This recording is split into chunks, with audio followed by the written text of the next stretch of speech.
Com certeza. Daqui a pouco a gente vai falar lá no futebol da Tailândia. Como que é o futebol da Tailândia, a cultura lá da Tailândia. Cultura. As Vocês comidas. ficaram curiosos mesmo, Boa, né? Com uma a historiazinha. comida, com as culturas. Uma história bacana de lá.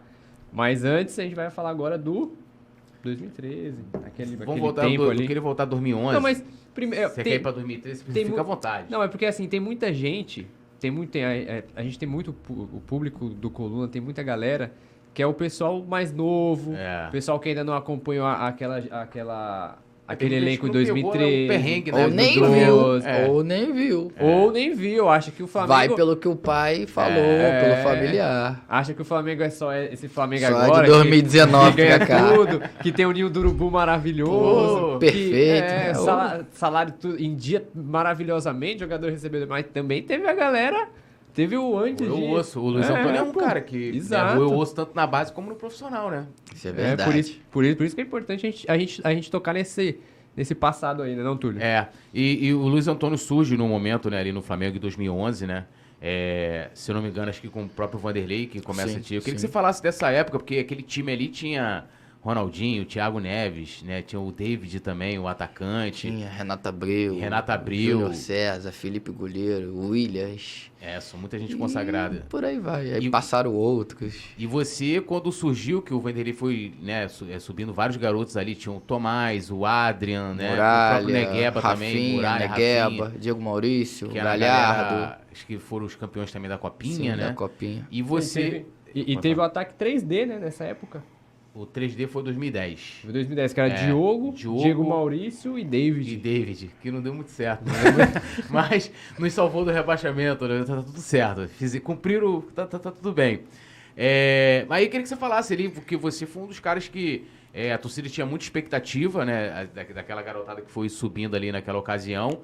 E você já com aquele time estrelado, com o Luxemburgo, que é um técnico, imagino eu, muito exigente, conseguiu, né, buscar espaço já em 2011. Eu queria que você falasse ali como é que foi esse processo, né? Foi difícil, muitos jogadores. Eu sou um dos mais velhos deles, né? Então, eu subi depois deles, quando já tava, pra você ter noção, eu subi pro profissional faltava pouco para acabar meu contrato com os juniores.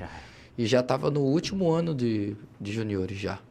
Então, se acabasse os seis meses, ou 4 meses que faltavam, se eu não me engano, acabava o contrato e seguia a vida. E aí subi na segunda oportunidade, porque na primeira a gente fez um coletivo contra o profissional e nesse dia, pensa num dia que dá tudo errado.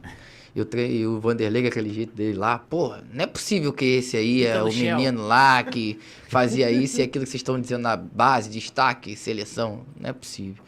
Aí beleza, aí acabou, aí tu volta pra cá todo triste, pai, chora, reclama um monte de coisa. Aí teve um outro, aí no outro foi realmente tudo que eu fiz durante aqueles anos que fui pra base e tudo mais, que ia pro Sul-Americano, viajar um monte de coisa. Aí eu fiz num treino, aí ele me deu a oportunidade. Aí eu lembro, como se fosse o primeiro jogo, eu fui contra o Corinthians no Engenhão. Fiquei a primeira vez que eu assisti o jogo profissional, né? Fui para relação, para se adaptar. Então, para mim, aquilo ali foi criando confiança e foi emocionante, porque eu tava já, não é que dizer acreditado, eu acreditava no meu futebol, mas, pô, tava chegando no final, tô vendo jogadores mais novos do que você, que eram seus amigos, que estavam ali contigo e tudo mais, e tu não ter tua oportunidade, eles subiram antes de você, ainda mais tinha... acho que 3 ou 4 que eram na mesma posição do que eu, era mais difícil tu esperar que tu ia, né? E eu acabei jogando em várias posições, até não jogava na minha, jogava de meia, aberto pela direita. Minha posição sempre foi volante. Então, naquele momento foi difícil, mas sempre continuava, sempre treinava, sempre tentei me dedicar ao máximo, ser disciplinado. E aí, apareceu a oportunidade, fui bem no treino, continuei treinando bem na minha. Já com os meninos, então já tinha um conhecimento um pouco maior. Ainda tinha aquela timidez de treinar com os caras e tudo mais. Até que num dia, no segundo jogo meu, eu fui pro banco contra o Botafogo, no Engenhão. E por incrível que pareça, aquele jogo lá que tu tá ali só pra assistir, né? Pô, quero só assistir aqui quietinho, dá em nada. Aí tu vendo o jogo clássico, vai entrar pra quê? Jefferson do gol, Williams de um lado, o Renato Abreu do outro, os caras tudo lá, falaram, vou assistir, pô, tá ruim aqui, eu sei que não vou entrar nem menino. Aí, num jogo, calhou do Williams ser expulso no primeiro tempo. Aí ele me chamou lá no intervalo, aquele jeito dele lá, que hoje é mais difícil de falar os termos que ele fala, porque pode dar... Fica no Shell. Pode dar processo, chamar coisa... esse racismo, um monte de coisa que hoje em dia se falar é mais complicado. Aí falou comigo lá, me chamou, mas você vai correr, né, neguinho? Você vai correr, né? Eu falei, aí corri, mas essa adaptação foi muito boa. Aí depois daí foi mais fácil, criou a confiança dos jogadores mais em mim, eu consegui ajudar. Aí depois tive sequência e tudo mais. Ainda não era titular, mas entrava sempre. E depois que, acho que minha estreia titular mesmo, acho que foi contra o América ou Curitiba, foi em Minas. Aí depois desse jogo a gente ganhou, que a gente não vinha ganhando fora, aí daí criou confiança e peguei a sequência e fui embora, graças a Deus.